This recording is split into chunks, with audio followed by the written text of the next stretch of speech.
말씀 보겠습니다. 사도행전 23장 33절에서 35절입니다. 제가 봉독해서 올려드리겠습니다. 그들이 가이사랴에 들어가서 편지를 총독에게 드리고 바울을 그 앞에 세우니 총독이 읽고 바울더러 어느 영지 사람이냐 물어 길리기아 사람인 줄 알고 이르되 너를 고발하는 사람들이 오거든 내 말을 들으리라 하고 헤롯궁에 그를 지키라 명하니라. 아멘.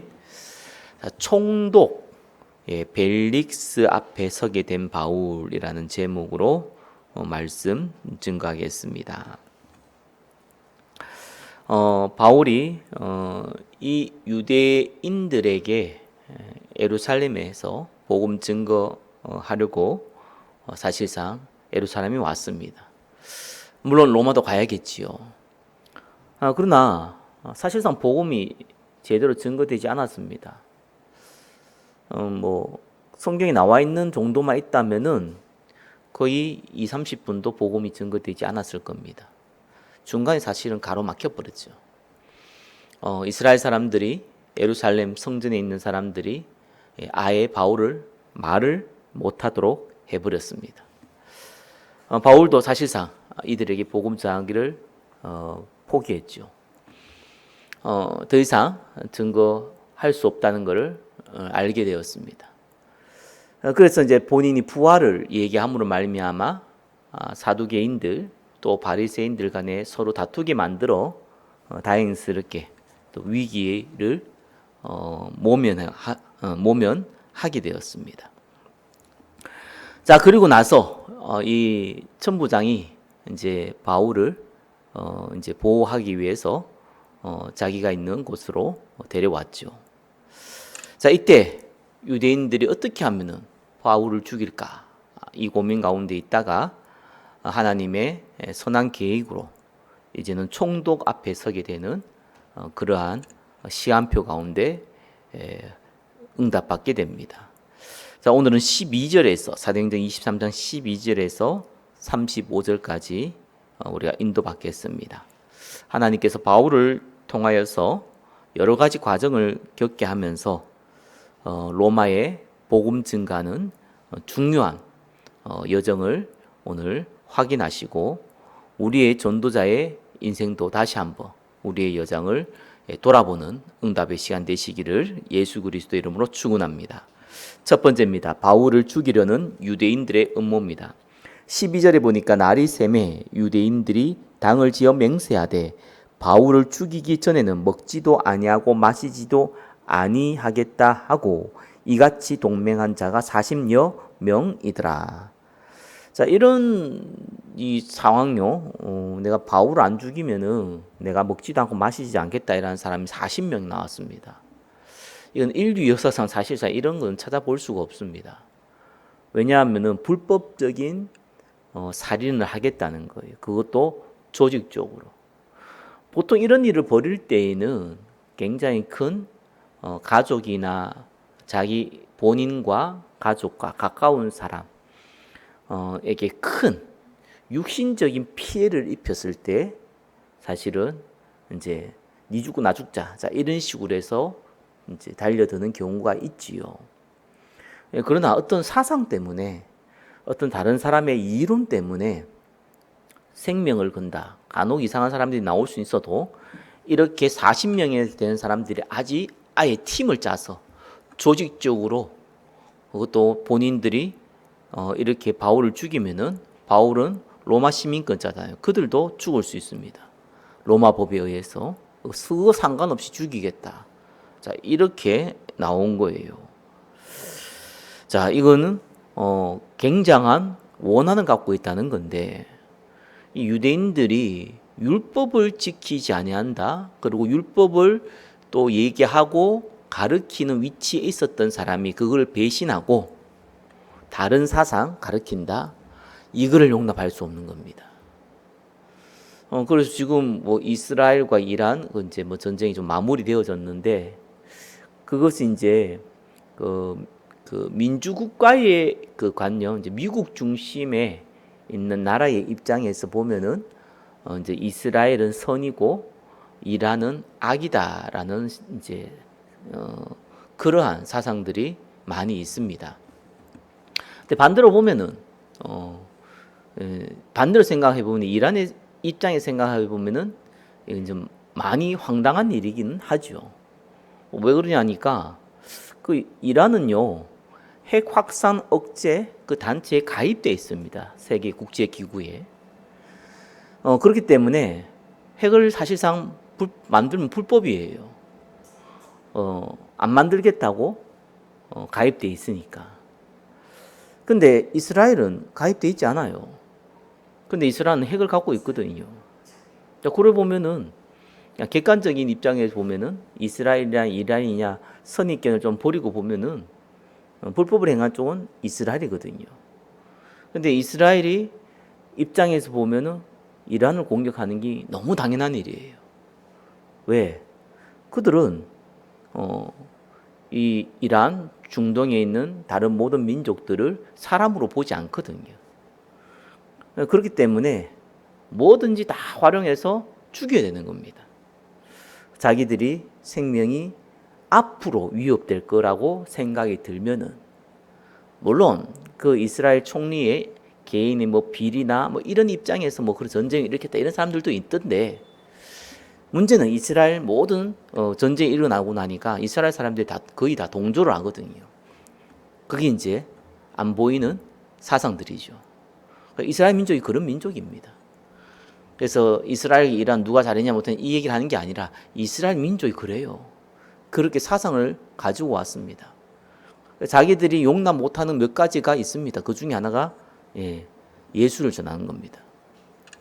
그래서 이들이 조직적으로 다른 그 예루살렘에 예수 믿는 예루살렘 교회가 있잖아요.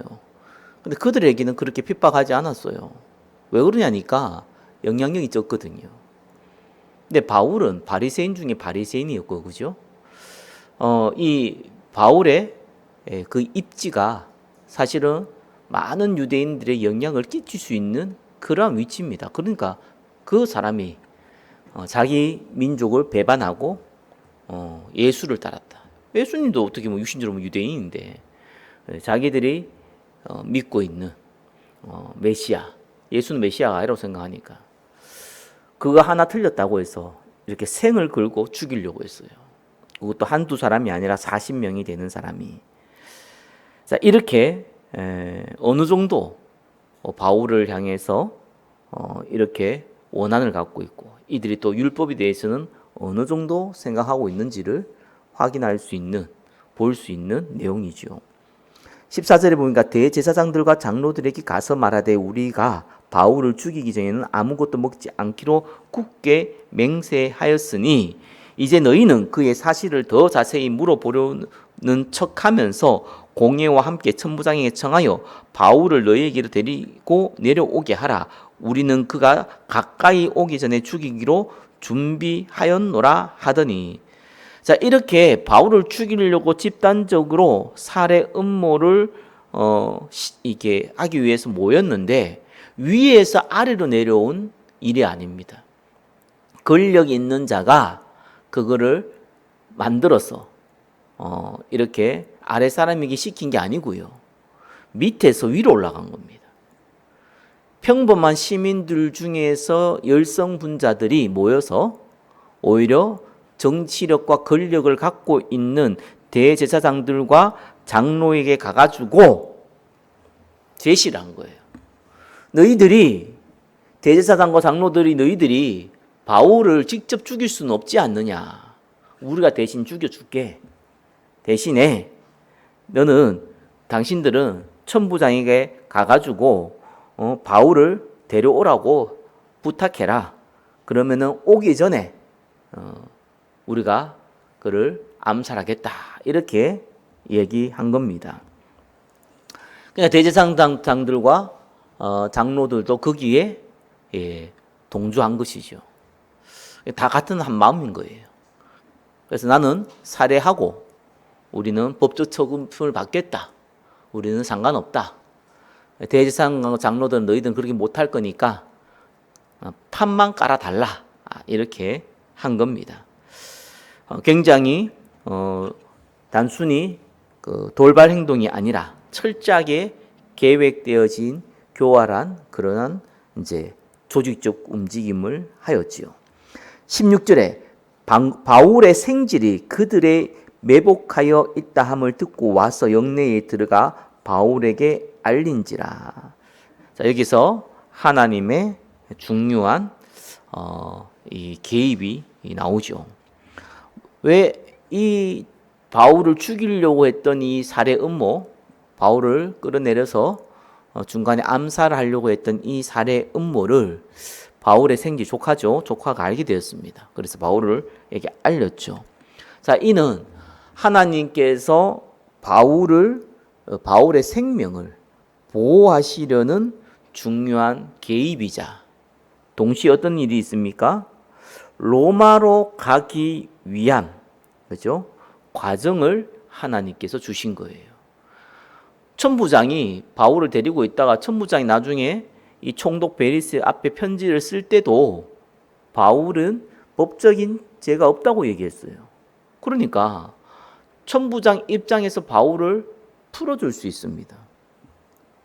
그러면은 바울이 어떤 일이 벌어질까요? 그냥 나와서 로마로 갔겠지요. 근데 그걸 하나님 원하지 않았어요.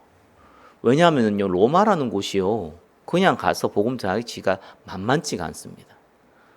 일단 로마로 가면은 소문이 나야 돼요. 나중에 사도행전 끝에 보면은 그 로마 사람들이 그 바울을 맞이할 때는 바울에 대해서 자세히는 몰랐어요.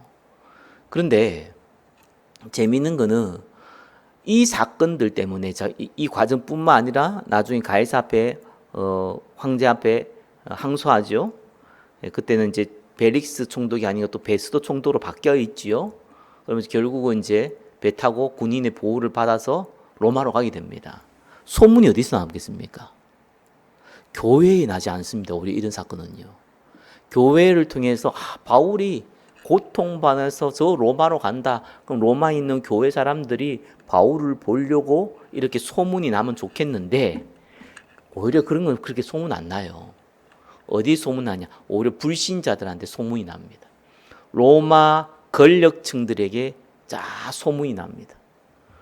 특별히 천부장에서 끝났다면 소문이 안 나잖아요. 총독한테 가야 됩니다. 유대인을 감독하고 있는 총독, 이 벨릭스, 나중에 또 베스도로 바뀌잖아요. 그러니까 총독 2명에게 일단은요 눈에 찍혔어요. 소문이 났어요. 총독이면 그래도 유대의 총독은 영향력이 있거든요. 그 소문부터 일단 납니다. 그리고 로마 시민권이 있는데 또 죄도 없는데 거기에서 로마 황제한테 항소하잖아요. 그 내용까지 다 소문이 납니다. 로마의 귀족들, 정치인들, 권력자들, 부자들한테 전부 다 소문이 나게 돼 있어요. 자, 그 과정을 바울이 스스로 만들 수가 없습니다.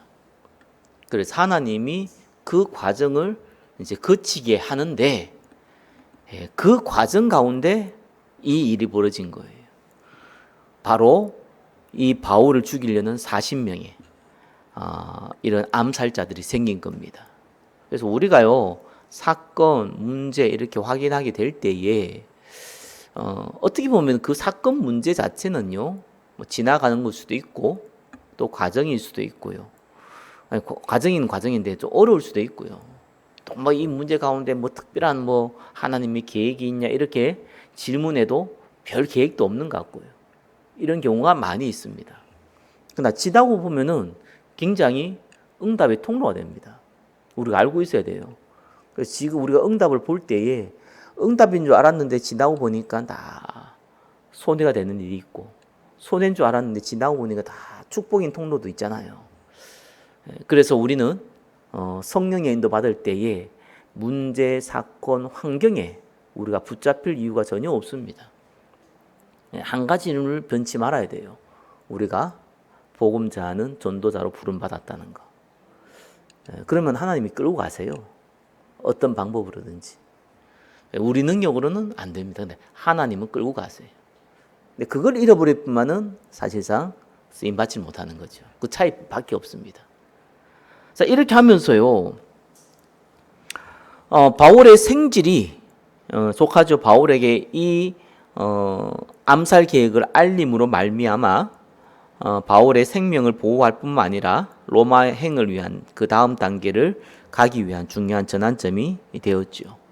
그래서 하나님이 로마에서도 증언하여 하리라 23장 11절 나온 말씀이 성취되는 그 필수 과정이 이 암살 사건입니다. 자, 두 번째입니다. 천부장에게 전달된 바울을 살해하려는 음모입니다. 17절에 바울이 한 백부장을 청하여 이르되 이 청년을 천부장에게 인도하라. 그에게 무슨 할 말이 있다 하니, 자, 바울이 조카가 하는 얘기를 딱 듣고 괜찮아. 하나님은 생명의 주관자야. 그런다고 해서 죽는 거 아니야. 걱정하지 마. 라고 했다면은 물론 하나님이 바울을 죽일 수는 없겠고요. 죽도록 놔두지 않았겠죠. 그죠? 그러나 하나님이 바울을 통해서 열고자 하는 중요한 어떻게 보면 상위 레벨에 있는 정치인 고위 관리들에게 문을 열 수 있는 문을 자신은 스스로 막게 됩니다. 그래서 저와 여러분들이 생명의 위협을 당하는 핍박이 있으면은 어떻게 합니까? 알려줘야 돼요. 우리는 뭐 그렇게 그런 일 없다고 하더라도 실제로 한국에서 이 모슬렘 국가에서 와서 예수 믿는 그런 사람들 생기잖아요. 가가 너희 나라 가가지고 혹시 예수 때문에 죽을 기회가 되면 죽으라 이런 소리 하지 말고요. 그 순교 당하라 이렇게 하지 말고 뭐 순교도 하나님의 계획이죠. 도망가다가 붙잡혀 죽으면 이제 순교지 마. 목숨의 위협이 사건이 될 때는 피하는 겁니다. 어떻게 하는지 목숨을 살려야 돼요. 보호해야 됩니다. 왜냐하면 전도하기 위해서요. 그런데 보호하다가 스데반처럼 순교 당할 수 있습니다. 그때는 진짜 순교고요. 아니면 보호해야 돼요. 바울이요, 조카의 얘기를 딱 듣고 이건 하나님 다른 게 얘기했다라고 본 거죠. 그래서 바로 천부장에게 알린 거예요. 누구를? 백부장에게. 백부장이라는 건 100명의 군인을 다스린다고 백부장이고 천부장은 1000명의 군인을 다스린다고 천부장입니다.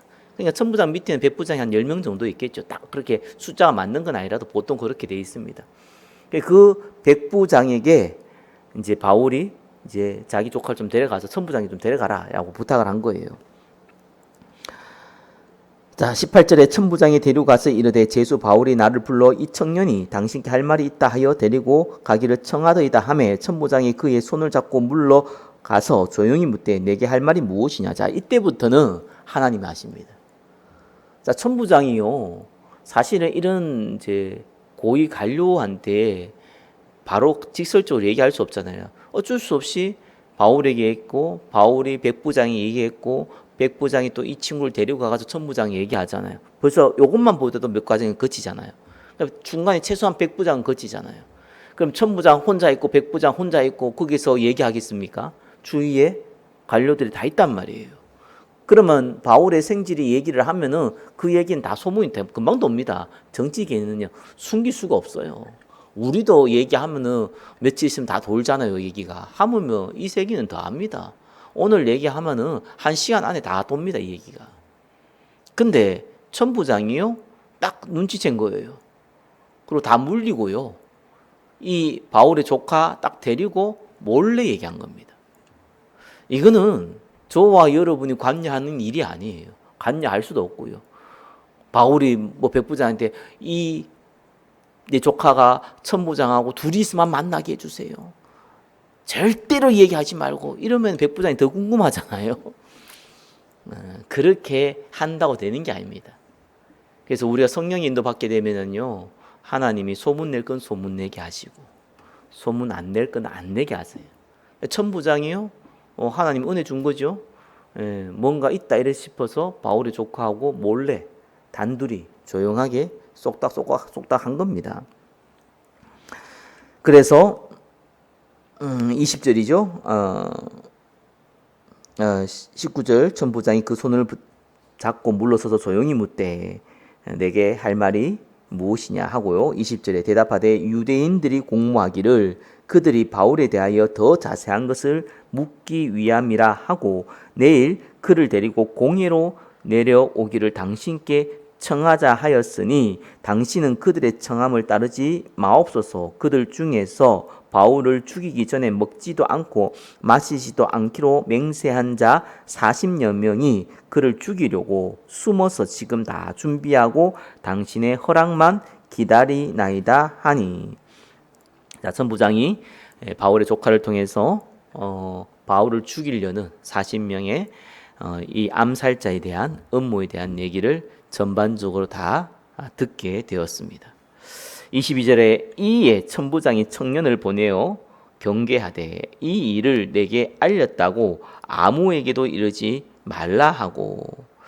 자, 천부장이 오히려 바울의 조카에게 비밀 유지할 것을 명령합니다. 원래 바울의 조카가 천부장에게 천부장 혼자만 좀 알아주세요 이렇게 얘기해야 되는데 반대로 오히려 천부장이에요.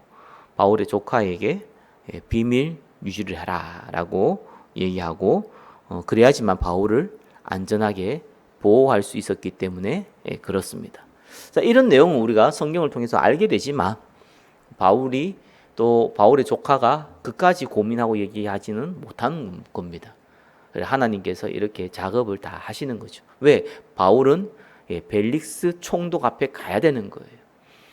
그리고 또 베스도 총독 앞에서 가이사 황제 앞에 항소도 해야 되는 거예요. 이런 과정들이 있기 때문에 이 천부장 그 아래에서 그 영내에서 머물러 있을 수가 없었던 겁니다. 세 번째입니다. 총독 벨릭스 앞에 서게 된 바울입니다. 자, 23절에 백부장 둘을 불러 이르되 밤 제3시에 가이사랴까지 갈 보병 200명과 기병 70명과 창병 200명을 준비하라 하고 또 바울을 태워 총독 벨릭스에게로 무사히 보내기 위하여 짐승을 준비하라 명하여. 자, 바울이 이 천부장이 바울을 보호하기 위해서 첫 번째 구체적인 방법이 뭐였냐? 계획이 뭐였냐? 대규모 병력을 준비했어요. 자, 앞에 얘기했지만 천부장은 약 1000명 정도의 군인이 있다고 보면 됩니다. 한 10명 정도의 백부장이 있고요. 그 다음에 이 백부장은 또 100명 정도의 이 군인들을 데리고 있습니다. 그러니까 총 한 1000명 정도가 되죠. 근데 한번 보세요. 이 가이사라가 총독 이 벨릭스가 있는 곳인데 보병이 100명입니다. 창병 200명이에요. 그죠? 또 기마병 70명입니다. 이것만 470명이에요. 그러면 군인들 1000명 있으면 1000명이 다 저게 영내에 있습니까? 아니잖아요. 얘들이 교대로 하거든요. 뭐 잠도 자야 되고요. 그죠? 뭐 청소도 해야 되고요. 실제로 움직일 수 있는 인원은요. 반밖에 안 돼요. 그래서 3교대로 돌아가야 될 거 아닙니까? 잠자고 뭐하고 또 청소하고 뭐하고 이걸 다 해야 된단 말이에요. 그러니까 모을 수 있는 군인을 다 모은 겁니다. 아니 바울 한 명을 위해서. 이 천부장 입장에서는 대규모 병력을 준비한 거예요. 이게 참 이게 하나님의 은혜죠. 무슨 아무리 바울이 뭐 로마 시민권이 있다고 하더라도 거기 뭐 로마 시민권의 사람이 뭐 바울만 있는 것도 아닌데 이 한 명을 위해서 그것도 유대인들이 싫어하는 이 한 명을 위해서 대규모 병력을 준비했다. 만약에 바울이 뭐 이렇게 암살을 당하면은 심각한 문책을 당할 수 있죠. 본인 입장에서도. 그렇지만 그 이상으로 과하게 이 바울을 보호하기 위해서 군인들을 준비하고 짐승을 준비했어요. 그리고 바울을 보호하고자 했던 두 번째 구체적인 계획이 뭐였냐? 총독 벨릭스에게 보내는데 그냥 보내면 안 되잖아요. 그죠? 보고서, 편지라고 나왔는데 공식적인 보고서를 작성하는 일이었습니다. 25절에 또 이 아래와 같이 편지하니 일러스되 이제 벨릭스 총독에게 편지 쓰는 내용입니다. 글라우디아 루시아는 천부장 이름이 루시아입니다.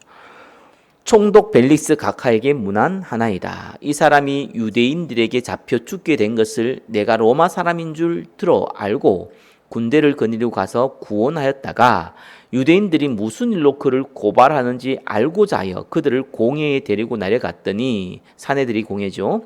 고발하는 것이 그들이 율법 문제에 관한 것뿐이요 한 가지도 죽이거나 결박할 사유가 없었음을 발견하였나이다.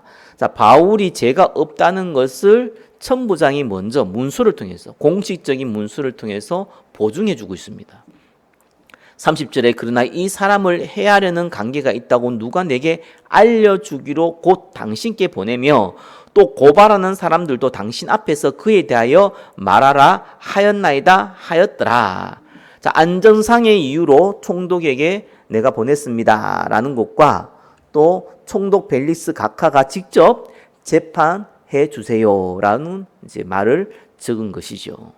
31절에 보병이 명을 받은 대로 밤에 바울을 데리고 안디바드리에 이르러. 자, 안디바드리는 예루살렘에서 가이사라고 가는 중간 정도 지점입니다. 한 65km 정도 떨어진 곳이라고 합니다. 자, 밤에 이동했던 것은 유대인들의 습격을 막기 위함이었고요. 이제 안디바드리에서 이르러서 32절에 보니까 이튿날 기병으로 바울을 호송하게 하고 영내로 들어가니라. 자, 이 정도 왔으니까 어느 정도 안정하다 생각했고요. 또 그래서 나머지는 보병은 돌려보내고 기병만으로 갑니다. 왜 기병만으로 갔습니까? 빠르니까요. 빨리 갈 수 있으니까. 이제 빨리 가는, 이제 처음에는 이 안전이 중시되니까 대규모 병력으로 갔지만 그러나 이게 또 속도가 느리잖아요.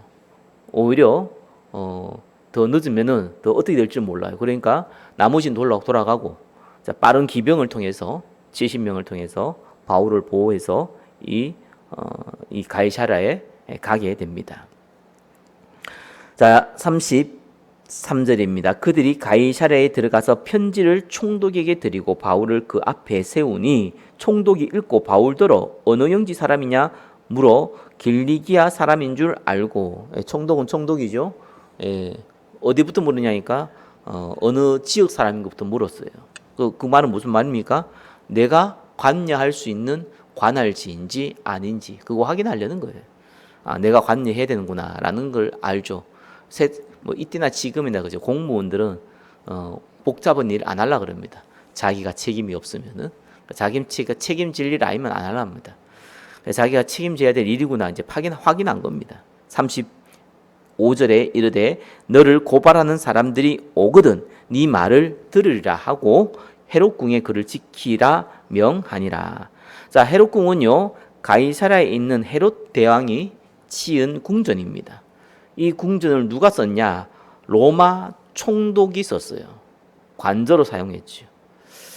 그리고 재판소로 또 감옥으로 사용된 것이 헤롯궁입니다. 헤롯이 지어놓고 헤롯이 산 게 아니고요. 이 로마 총독이 사는 거예요. 그래서 이 로마가 세계를 지배할 때 어떻게 했냐? 그 나라 왕을 인정해 줬어요. 그러나 또 총독 따로 있었어요. 우리나라 일제시대 때하고 사실 똑같죠. 임금 따로 있고, 그죠? 총독 따로 있어요. 실권은 누구한테 있습니까? 총독한테 있죠. 임금도 완전 실권 없는 건 아니죠. 그래서 웬만한 건 또 임금에게 맡기죠. 그 나라 왕에게 맡깁니다. 중요한 것에 대해서는 총독이 관리를 합니다. 뭐 그런 구조입니다. 자, 말씀 맺겠습니다. 자, 이 총독 벨리스 앞에 이제 드디어 바울이 가게 됩니다.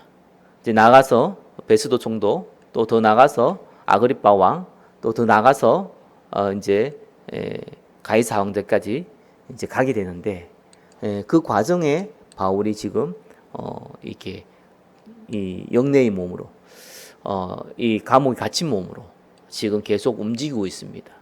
적지 않은 시간이 사실 이렇게 지나가고 있어요. 우리가 그 전도자로 서고 복음을 전하게 되면은 많은 일을 단시간에 많은 것을 할 수 있는 시간표가 있고요. 어떻게 보면 이렇게 바울처럼요 아무것도 알 수 없는, 어쩌면 예루살렘에 자신이 본인이 갔던 이유가 있잖아요. 예루살렘 복음 증거하고 로마로 가겠다 그 생각이었거든요. 여기에서 잡혀가지고 감옥에 가서가지고 가이사한테 황제의 상소해서 그 다음에 로마로 가겠다 이런 생각이 바울을 하고 가진 않았어요. 하나님이 그렇게 했을 뿐이죠. 그래서 로마서 23장 11절 같은 경우는 잘 알잖아요. 두려워하지 말라고. 그죠? 바울이 왜 두려워했습니까? 복음도 못 전하고 지금 감옥에 갇혔단 말이에요. 그래서 예루살렘의 복음이 증거된 것처럼 로마에서도 증거되리라 했거든요. 그 말은 단 10분, 어쩌면 20분 밖에 전하지 못했는데 이 예루살렘에서 복음 전하는 것이, 그거 볼 때는, 하나님 볼 때는 복음 증거됐다는 거예요. 10분, 20분 복음 증거해서 복음 증거됐다는 것이 아니라 바울이 자기에게 주어진 모든 여건과 환경을 활용해서 복음을 전한 건데 자기에게 주어진 시간이 그거밖에 안 됐던 것 뿐입니다. 물론 제자도 안 나오고 회심한 사람, 제자는 그냥 회심한 사람도 안 나왔습니다. 그러나 하나님이 거기에 너를 통해서 복음이 증거됐다고 합니다. 그리고 로마도 보아야 하리라 했습니다. 그렇기 때문에 바울은 이제 뭐에 집중하면 됩니까? 로마에 가서 복음 증거할 집중하면 돼요. 다만 이 과정이 있잖아요. 쉽지 않잖아요. 이 총독 앞에 또 유대인들 하고 또 이게 실제적으로 재판 받아야 되고요. 나중에는 이제 이 아그리빠도 오고요. 베스도 총독도 오고요. 결국은 이래가 안 되겠다 싶어서 가이사 황제한테 항소하고요. 이러면서 배 타고 또 가다가 또 문제 만나잖아요. 그러는 가운데 로마로 가게 됩니다. 거기에서 어마어마한 복음을 증거됐냐? 그렇진 않았습니다. 어떻게 보면 회심한 사람이 한 명도 안 나왔습니다. 그러나 하나님은 그 과정을 통하여서 쭉 소문나게 했어요. 로마의 중요한 정치인과 경제인과 권력자들에게 바울이라는 그 이름이 소문나게 만들었습니다. 그리고 나서 바울이 들어가서 로마 복음화가 시작된 것이죠. 바울의 이 과정은, 저와 여러분이 전도자의 그 과정은 이러한 과정이 있을 수 있습니다. 전혀 문제되지 않습니다. 하나님은 하나님의 일을, 생명 살리는 일을 저와 여러분을 통해서 진행할 것입니다. 응답받고 인도받으시기를 예수 그리스도의 이름으로 축원합니다. 기도하겠습니다. 총독 벨릭스 앞에 서게 된 바울처럼 우리의 모든 과정을 성령 인도받는 가운데, 전도 선교의 그 방향 가운데 우리가 인도받을 수 있도록 우리를 축복하시고 상황과 여건에 낙심하지 않도록 우리를 축복하여 주옵소서. 예수 그리스도의 이름으로 기도드립니다. 아멘.